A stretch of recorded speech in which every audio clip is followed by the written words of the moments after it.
So ayan mga ka-Shepi, nandito na naman tayo ngayon sa ating vlog featuring the durian vendor. Si Kuya, ayan, ang dami niyang tindang durian. Napakasarap niyang durian na yan dito sa Malaysia.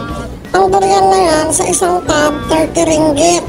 Tapos kapag dalawa ang binili mo, magiging 50 ringgit, may minus na pen. Kapag tinatlo mo, ganun pa rin, imbis na 90, magiging 80.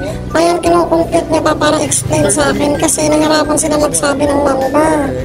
Yan, dito lang yung matatagpuan sa Jalan Sihala. Malapit sa favorite namin kainan ng mga street food ng Penang. The best, ito di ko alam kung anong tawag pero parang marang siya. Binibenta rin nila per kilo naman. Tapos meron din silang tindang rambutan. Yung rambutan nila, 6 ringgit per kilo. Ayan, 12 ringgit daw yan, yung sinasabi niya na yan. Tapos meron din sila dito rambutan, kasi rambutan season ngayon. Ayan, ang daming rambutan.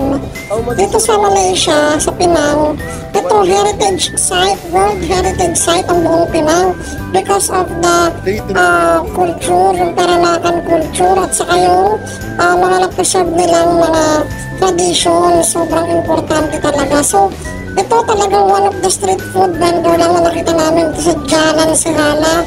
Ayan, makikita mo dito ang daming kainan, bonggang-bongga talaga dito sa Penang.